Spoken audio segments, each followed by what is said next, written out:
Halo, assalamualaikum lor. Kali ini kita mengganti kompresor dan kondensor Honda City 2004 karena kompresor yang lama sudah ngorok dan olinya berwarna hitam.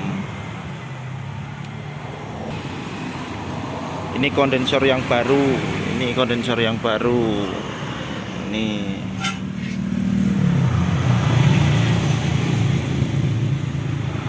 dan ini yang lama bekasannya. Ini kompresor pakai merek SWJ. Ini KW, ini bukan ori tapi SWJ. Kompresor pakai merek SWJ. Ya lumayan sih, yang sudah ya lumayan bagus ya. Ini nanti di blessing dulu sirkulasinya biar bersih dari gram-gram yang dihasilkan dari kompresor yang rusak tersebut. Setelah dibersihkan baru dipasang-pasang. Setelah itu dicoba hasilnya. Oke, kita mulai pemasangannya. Ya, ini udah terpasang semua, kondensor udah terpasang, kompresor terpasang, alhamdulillah sudah beres.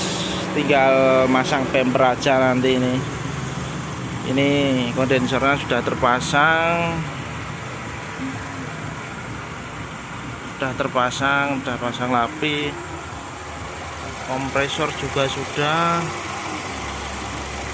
Freon juga sudah saya isi.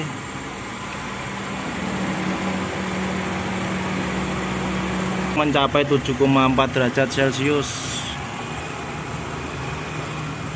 Ya, mantap, itu sudah termasuk standar dinginnya. Ini pipa 5/8 juga pipanya sudah berembun-embun. Udah sampai berembun-embun.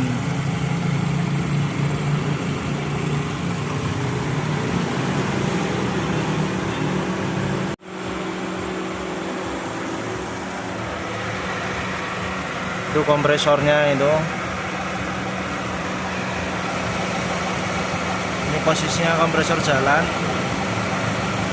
Nanti kalau sudah dinginnya mencapai maksimal dia otomatis mati. Nah, mati ini. Mantap.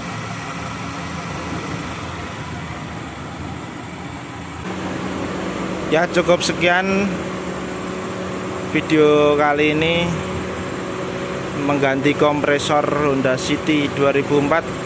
Jangan lupa share, komen, like, dan subscribe. Terima kasih banyak untuk yang sudah menonton juga. Assalamualaikum warahmatullahi wabarakatuh.